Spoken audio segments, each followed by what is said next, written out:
au sens lointain de l'ère où le livre était manuscrit, où les écrivains étaient des scribes, où l'action était de transcrire.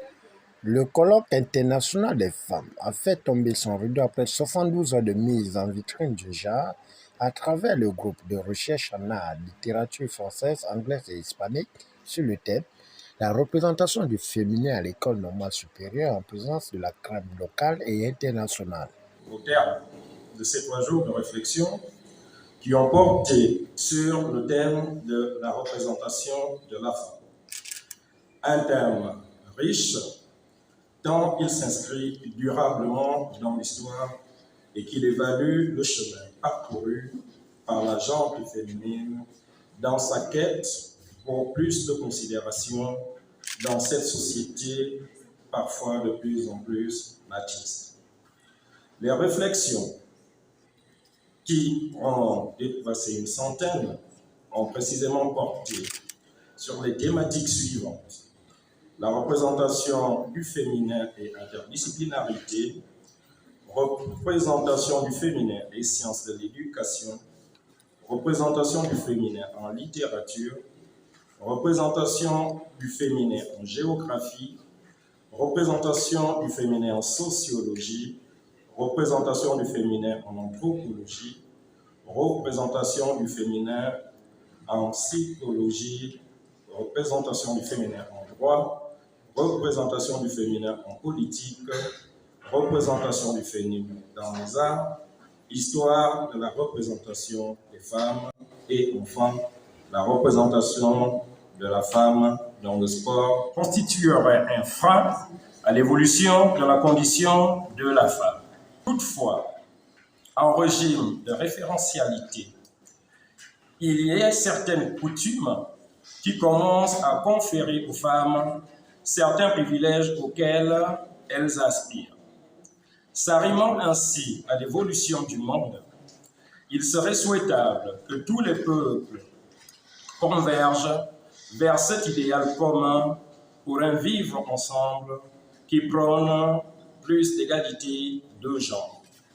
Ce colloque riche en couleurs et rythmes a donc tenu toutes ses promesses en mettant en tension l'intégralité des mots qui minent le monde au féminin. Je vous remercie. Marina Myriamundo, directrice du GRALIFA, durant 3 jours de travaux et son équipe ont fixé le cap en jugeant utile de valoriser la femme et son génie.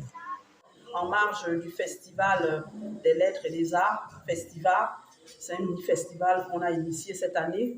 Voilà, on aurait voulu faire plus grand. Les participants sont venus de Côte d'Ivoire, de France, du Sénégal, du Togo et du Congo, du Maroc aussi. Donc, j'estime que, j'ai le Cameroun, j'estime qu'on a fait, on a atteint nos objectifs parce qu'on a pu avoir des communications et des points de vue divergents sur la question de la représentation du féminin. Et surtout, on a pu rassembler au niveau des chercheurs, des sociologues, des philosophes, des littéraires, des linguistes et des géographes, des historiens sur cette question. C'est la première édition. Cette première édition a été initiée par le groupe de recherche en art, en littérature française, anglaise et hispanique, dont je suis la directrice. J'ai créé ce groupe de recherche parce que je me suis dit qu'il n'y avait pas assez de thématiques qui cadraient avec la discipline qui est la mienne. Donc, ce groupe de recherche est un groupe de chercheurs dynamiques que j'ai entraînés avec moi. Ils ne sont pas nombreux pour le moment. On les retrouve en France et ici même. Et j'espère qu'on va pouvoir encore faire d'autres éditions au niveau du festival et d'autres colloques. Surtout, nous voulons aussi, nous travaillons à la création d'une revue de recherche, et nous comptons aussi publier les actes de ce colloque, donc autour d'un livre dont on aura divers points de vue donc, sur ces questions. Donc cet ouvrage pourra être certainement lu. Un Congolais, un chercheur congolais qui est revenu, une Ivoirienne aussi, c'est certainement parce que, sûrement au congrès du PTR-CAMES qui s'est passé récemment, ils ont vu qu'au niveau de la recherche, on se bat beaucoup, on fait beaucoup de choses et ils viennent regarder, ils viennent bien sûr aussi partager des expériences avec nous. Donc, c'est ce que je retiens. Je pense de ce point de vue à avoir atteint quand même nos objectifs. Exposition, réception des attestations et échanges interactifs ont permis aux invités de marque de donner leurs sentiments. C'est important aujourd'hui de parler du féminin parce que la femme, on va dire, c'est le propriétaire de la terre. De façon symbolique, la terre est femme parce que la femme, c'est la matrice. La femme donne vie, la femme, c'est la terre. Et il y a tellement de bouleversements aujourd'hui, il y a tellement de problématiques liées à la vie moderne d'aujourd'hui qu'il est nécessaire à un moment de revenir à l'origine, de revenir à la source qui est la femme, interroger la femme, pouvoir trouver des solutions pour cette terre parce qu'on considère que l'éther de la terre, c'est la femme. Donc il est nécessaire, vu tous les mouvements, tous les bouleversements que nous avons dans la société d'aujourd'hui, de retourner à la mère. Parce que j'ai beaucoup appris, je continue à apprendre, et surtout qu'il s'agit de la femme. Vous savez que la femme demeure un thème d'actualité, on en parlera et on en parlera toujours. Mais vous comprenez que par rapport à tout ce que nous avons suivi, en réalité, la femme serait l'être premier. Mais c'est comme si tout le combat de l'homme a été de réduire la femme. Voilà. Et nous demandons simplement que la femme retrouve sa position, qu'elle reconnaît sa position, parce que c'est une grande dame. Voilà.